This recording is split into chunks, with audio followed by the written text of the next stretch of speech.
Chick and the Homestead Chickens of Grymme Creek Hollow by David Boyette, which is me. This book is dedicated to the memory of my beloved father, D.J. Boyette, who was the best storyteller I ever knew. Introduction. Once there was a young man from Riverport City of Little Rock who wanted to be a pioneer. He loaded up a wagon with his belongings, provisions, and aspirations, and headed west. His ambition of becoming a rugged individual and living off the land got him as far as Grymme Creek Hollow in the Ouachita Mountains when his wagon broke down. Having decided that this was his destiny, he immediately started his homestead. After a period of time and much hard work, the young man decided to seek his fortune back in the Riverport City of Little Rock. Having no wagon, he took what he could carry along with his aspirations and headed east. He left behind his dreams of being a rugged individual living off the land, as well as some other stuff. This ends the story of the young man who wanted to be a pioneer and begins the story of the other stuff he left behind. This is the story of the Homestead Chickens of Grymme Creek Hollow.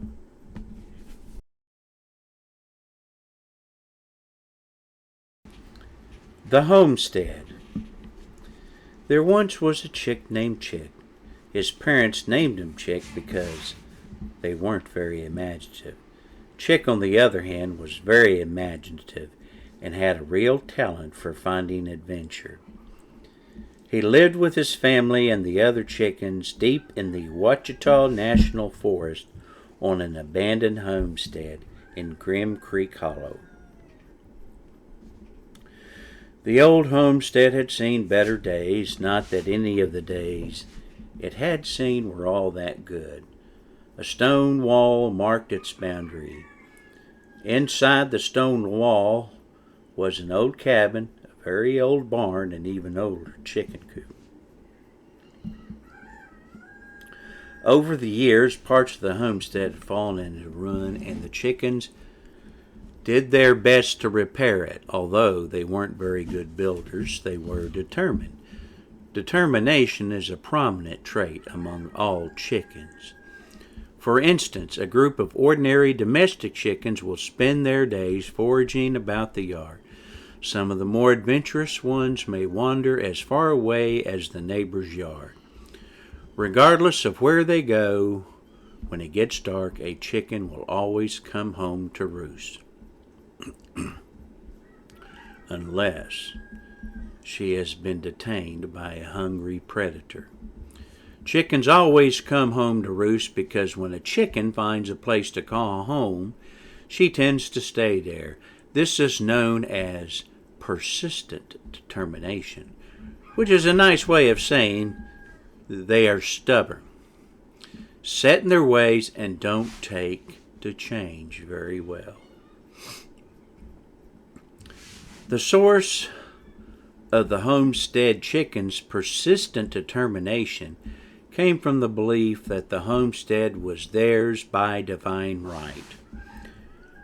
According to homestead chicken lore, the homestead once belonged to an evil giant human named Fairmere.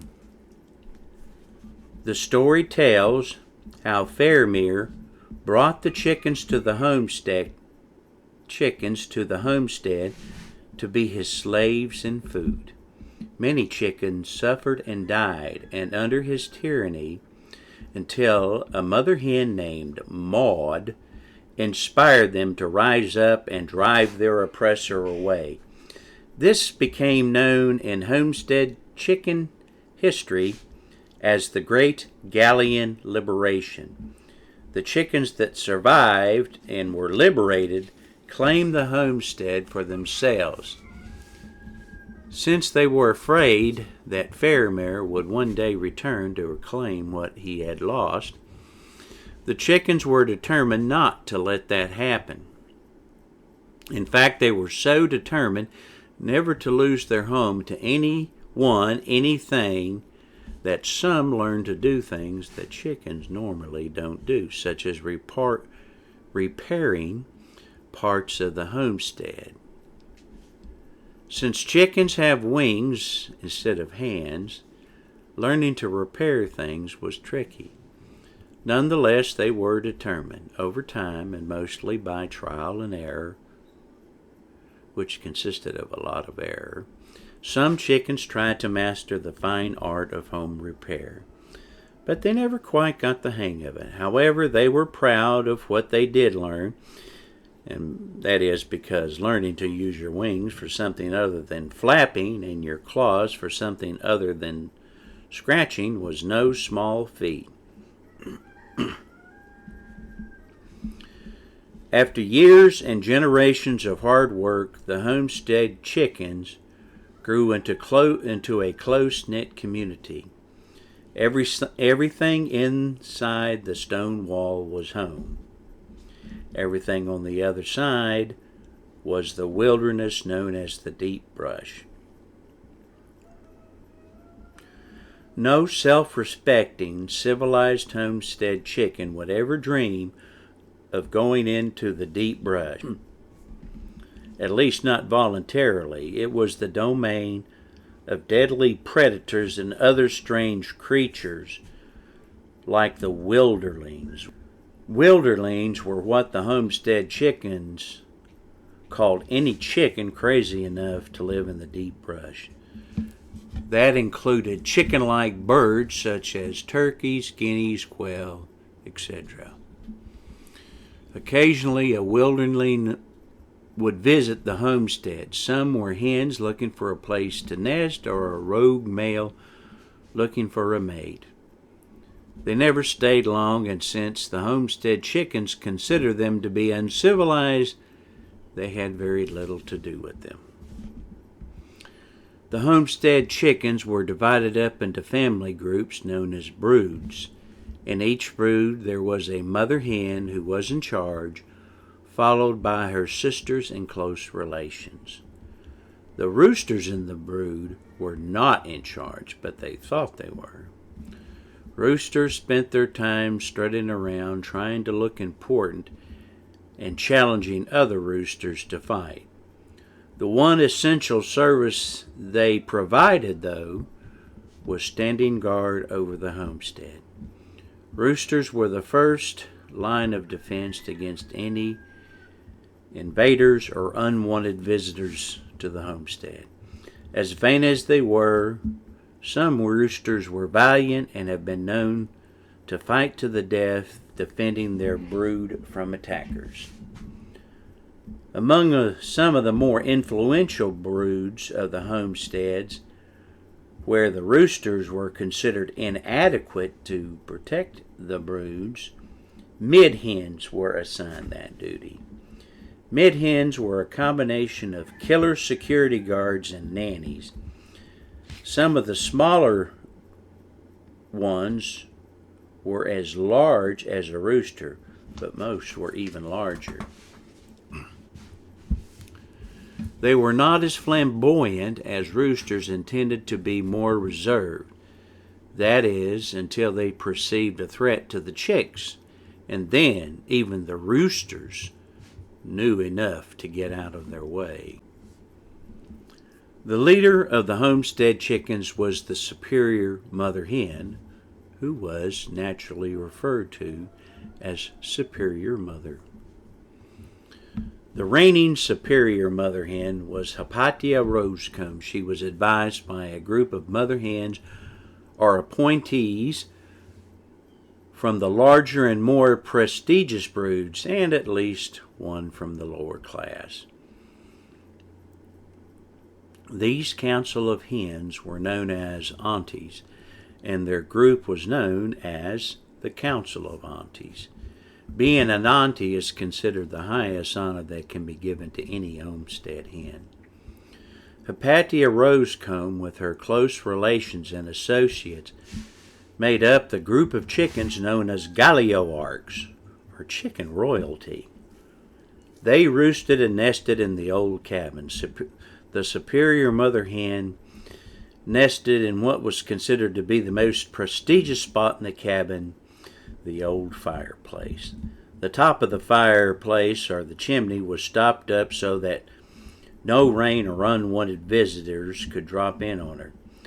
The nest was lined with the softest grass, moss, feathers, and other such materials that could be found. Under the aristocratic Galliarchs were the middle-class Galitarians, also known as barn chickens.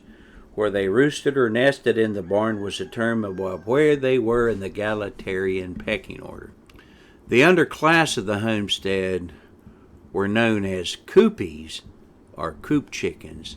They lived in the chicken coop, and like upper-class chickens, they had a pecking order that was determined where one roosted and nested in the coop. Chick's family, the pinfeathers, was the smallest and the poorest chickens of the coop. They were June Pinfeather, the mother hen, Walter Pinfeather, her rooster, and their one chick, Chick. Chick was the only chick. He didn't have any brothers or sisters to play with, and as a result he spent a lot of time alone. Of course, when your family is the poorest and smallest brood in the homestead, you tend not to have very many friends. Every family in the coop had a nest box except the Pinfeathers. All they had was a nest on the floor in the corner in the back of the coop. It was a cramped niche wedged in between the wall and the last nest box. Nonetheless, June was not a hen to complain or feel sorry for herself. Instead, she made the best of it. What their nest lacked in size, June made up for in coziness. The nest was made up of a combination of grass, some of her own feathers, and scraps of cloth. Unfortunately, it was too small to accommodate the mischievous Chick. Instead, he slept in an old shoe that was next to their nest. Morning came early to the homestead, and even though it was still dark, some of the more ambitious roosters were already on top of the stone wall competing to see who could crow the loudest at the rising sun. June stirred in her nest. She opened one bleary eye and saw that Walter was gone. She knew that he was with the other roosters on the stone wall. Poor Walter, he tried so hard, but he just didn't have it in his craw to be a top crower. Instead of the rather fluid Walter's crow started off sounding as if he had something stuck in his throat, and then anxiously warbled to a shaky crescendo before it petered out into a sputtering cough. June listened as she could easily distinguish Walter's crow from the other roosters.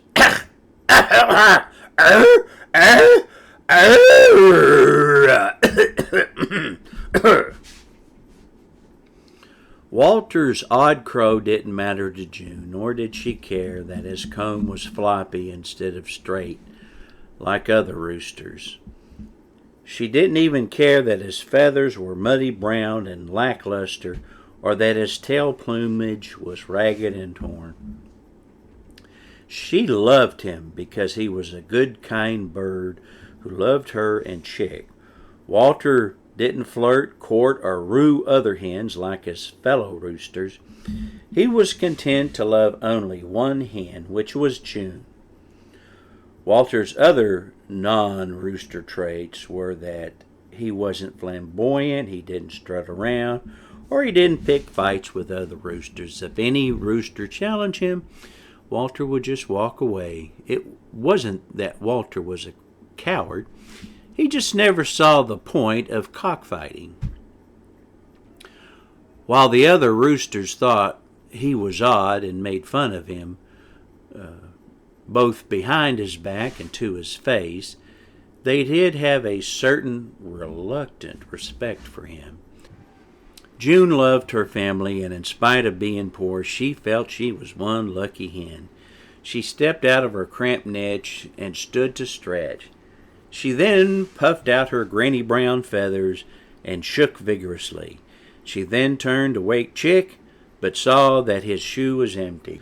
June was worried that Chick was gone. She knew as long as he stayed in the homestead he was safe. What she worried about was that he was gone and probably getting into trouble.